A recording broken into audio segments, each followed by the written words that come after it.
Hello friends, today I am reading Class 9, Chapter 5, The Happy Prince. The Happy Prince was a beautiful statue. He was covered with gold. He had sapphires for eyes and a ruby in his sword. Why did he want to part with all the gold that he had and his precious stones? High above the city, on a tall column, stood the statue of the Happy Prince. He was gilded all over with thin leaves of fine gold. For eyes, he had two bright sapphires, and a large red ruby glowed on his sword hilt. One night, there flew over the city a little swallow. His friends had gone away to Egypt 6 weeks before, but he had stayed behind. Then he decided to go to Egypt too. All day long he flew, and at night time he arrived at the city. "Where shall I put up?" he said. "I hope the town has made preparations." Then he saw the statue on the tall column. "I will put up there," he cried. "It is a fine position with plenty of fresh air." So he alighted just between the feet of the Happy Prince. "I have a golden bedroom," he said softly to himself as he looked round, and he prepared to go to sleep. But just as he was putting his head under his wing, a large drop of water fell on him. "What a curious thing!" he cried. "There is not a single cloud in the sky, and the stars quite clear and bright, and yet it is raining." Then another drop fell. "What is the use of a statue if it cannot keep the rain off?" he said. "I must look for a good chimney pot," and he determined to fly away. But before he had opened his wings, a third drop fell, and he looked up and saw. Ah, what did he see? The eyes of the Happy Prince were filled with tears, and tears were running down his golden cheeks. His face was so beautiful in the moonlight that the little swallow was filled with pity. "Who are you?" he said. "I am the Happy Prince." "Why are you weeping then?" asked the swallow. "You have quite drenched me." "When I was alive and had a human heart," answered the statue, "I did not know what tears were, for I lived in the palace where sorrow is not allowed to enter. My courtiers called me the Happy Prince, and happy indeed I was. So I lived and so I died, and now that I am dead, they have set me up here so high that I can see the ugliness and all the misery of my city. And though my heart is made of lead, yet I cannot choose but weep." "What? Is he not solid gold?" said the swallow to himself. He was too polite to make any personal remarks. "Far away," continued the statue in a low musical voice, "far away in a little street there is a poor house. One of the windows is open, and through it I can see a woman seated at a table. Her face is thin and worn, and she has coarse red hands, all pricked by the needle, for she is a seamstress. She is embroidering flowers on a satin gown for the loveliest of the Queen's maids of honor, to wear at the next court ball. In a bed in the corner of the room, her little boy is lying ill. He has a fever and is asking his mother to give him oranges. His mother has nothing to give him but river water, so he is crying. Swallow, swallow, little swallow, will you not bring her the ruby out of my sword hilt? My feet are fastened to this pedestal, and I cannot move. I am waited for in Egypt, said the swallow. My friends are flying up and down the Nile and talking to the large lotus flowers. Soon they will go to sleep. The prince asked the swallow to stay with him for one night and be his messenger. The boy is so thirsty and the mother so sad, he said. I don't think I like boys, answered the swallow. I want to go to Egypt. But the happy prince looked so sad that the little swallow was sorry. It is very cold here, he said, but he agreed to stay with him for one night and be his messenger. Thank you, little swallow, said the prince. The swallow picked out the great ruby from the prince's sword and flew away with it in his beak over the roofs of the town.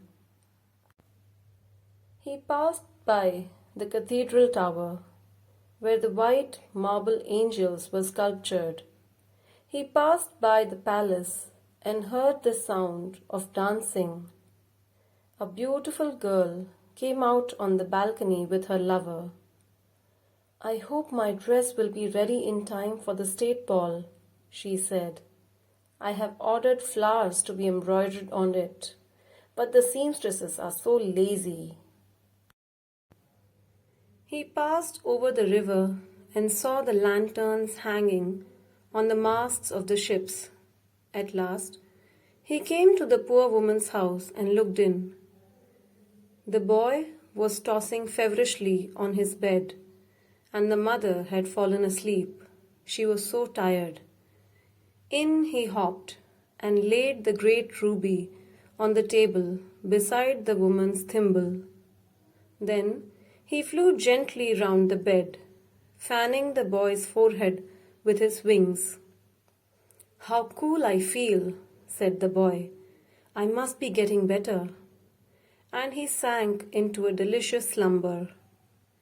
Then the swallow flew back to the happy prince and told him what he had done. It is curious, he remarked, but I feel quite warm now, although it is so cold. That is because you have done a good action, said the prince. And the little swallow began to think, and then fell asleep. Thinking always made him sleepy. When day broke, he flew down to the river and had a bath. Tonight I go to Egypt, said the swallow, and he was in high spirits at the prospect. He visited all the monuments and sat a long time on top of the church steeple. When the moon rose, he flew back to the happy prince. Have you any commissions for Egypt? He cried. I am just starting. Swallow, swallow, little swallow, said the prince. Will you stay with me one night longer? I am waited for in Egypt, answered the swallow. Swallow, swallow, little swallow, said the prince. Far away, across the city, I see a young man in a garret. He is leaning over a desk covered with papers, and in the glass by his side there is a bunch of withered violets.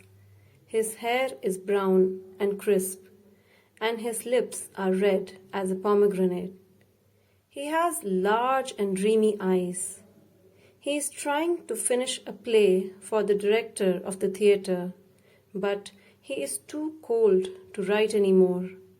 There is no fire in the grate, and hunger has made him faint. I will wait with you one night longer, said the swallow, who really had a good heart. He asked if he should take another ruby to the young playwright. Alas, I have no ruby now, said the prince. My eyes are all that I have left.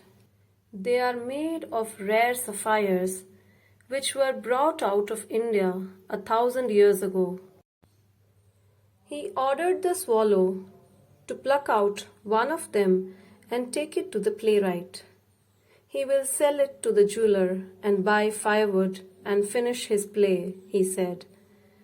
Dear prince, said the swallow, I cannot do that. And he began to weep.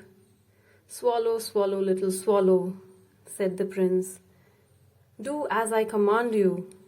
So the swallow plucked out the prince's eye and flew away to the young man's garret. It was easy enough to get in, as there was a hole in the roof. Through this he darted and came into the room. The young man had his head buried in his hands, so he did not hear the flutter of the bird's wings. And when he looked up, he found the beautiful sapphire lying on the withered violets. I am beginning to be appreciated, he cried. This is from some great admirer. Now I can finish my play. And he looked quite happy. The next day, the swallow flew down to the harbor. He sat on the mast of a large vessel and watched the sailors working. I am going to Egypt, cried the swallow, but nobody minded. And when the moon rose, he flew back to the happy prince. I have come to bid you goodbye, he cried. Swallow, swallow, little swallow, said the prince. Will you not stay with me one night longer? It is winter, answered the swallow, and the snow will soon be here. In Egypt, the sun is warm on the green palm trees, and the crocodiles lie in the mud and look lazily about them. In the square below, said the happy prince, there stands a little match girl. She has let her matches fall in the gutter, and they are all spoiled. Her father will beat her if she does not bring home some money, and she is crying. She has no shoes or stockings, and her little head is bare. Pluck out my other eye and give it to her, and her father will not beat her. I will stay with you one night longer, said the swallow, but I cannot pluck out your eye. You would be quite blind then. Swallow, swallow, little swallow, said the prince, do as I command you. So he plucked out the prince's other eye and darted down with it. He swooped past the match girl and slipped the jewel into the palm of her hand. What a lovely bit of glass, cried the little girl, and she ran home laughing. Then the swallow came back to the prince. You are blind now, he said, so I will stay with you always. No, little swallow, said the poor prince. You must go away to Egypt. No, I will stay with you always, said the swallow, and he slept at the prince's feet. All the next day he sat on the prince's shoulder and told him stories of what he had seen in strange lands. Dear little swallow, said the prince, you tell me of marvelous things, but more marvelous than anything is the suffering of men and women. There is no mystery so great as misery. Fly over my city, little swallow, and tell me what you see there. So the swallow flew over the great city and saw the rich making merry in their beautiful houses, while the beggars were sitting at the gates. He flew into dark lanes and saw the white faces of starving children looking out listlessly at the black streets. Under the archway of a bridge, two little boys were lying in each other's arms to try to keep themselves warm. "How hungry we are," they said. "You must not lie here," shouted the watchman, and they wandered out into the rain. Then he flew back and told the prince what he had seen. "I am covered with fine gold," said the prince. "You must take it off, leaf by leaf, and give it to the poor. The living always think that gold can make them happy." Leaf after leaf of the fine gold the swallow picked off, till the happy prince looked quite dull and grey. Leaf after leaf of the fine gold he brought to the poor, and the children's faces grew rosier as they laughed and played in the street. "We have bread now," they cried. Then the snow came, and after the snow came the frost. The streets looked as if they were made of silver. Everybody went about in furs, and the little boys wore scarlet caps and skated on the ice. The poor little swallow grew colder and colder, but he would not leave the prince. He loved him too well. He picked up crumbs outside the baker's door when the baker was not looking, and tried to keep himself warm by flapping his wings. But at last he knew that he was going to die. He had just enough strength to fly up to the prince's shoulder once more. "Goodbye, dear prince," he murmured. "Will you let me kiss your hand?" "I am glad that you are going to Egypt at last, little swallow," said the prince. "You have stayed too long here, but you must kiss me on the lips, for I love you." "It is not Egypt that I am going," said the swallow. "I am going to the house of death. Death is the brother of sleep, is he not?" And he kissed the happy prince on the lips and fell down dead at his feet. At that moment, a curious crack sounded inside the statue, as if something had broken. The fact is that the leaden heart had snapped right in two. It certainly was a dreadfully hard frost. Early the next morning, the mayor was walking in the square below in company with the town councillors. As they passed the column, he looked up at the statue. "Dear me, how shabby the happy prince looks," he said. "How shabby indeed," cried the town councillors, who always agreed with the mayor, and they went up to look at it. "The ruby has fallen out of his sword, his eyes are gone, and he is golden no longer," said the mayor. "In fact, he is little better than a beggar." "Little better than a beggar," said the town councillors. "And here is actually a dead bird at his feet," continued the mayor. "We must really issue a proclamation that birds are not to be allowed to die here," and the town clerk made a note of the suggestion. So they pulled down the statue of the happy prince. "As he is no longer beautiful, he is no longer useful," said the art professor at the university. Then they melted the statue in a furnace. "What a strange thing," said the overseer of the workmen at the foundry. "This broken lead heart will not melt in the furnace. We must throw it away." So they threw it on a dust heap where the dead swallow was also lying. "Bring me the two most precious things in the city," said God to one of his angels, and the angel brought him the leaden heart and the dead bird. "You have rightly chosen," said God, "for in my garden of paradise this little bird shall sing forevermore, and in my city of gold the happy prince shall praise me. Oscar Wilde. So friends, if you're finding these videos useful, kindly like, share and subscribe to the channel, and thanks for listening.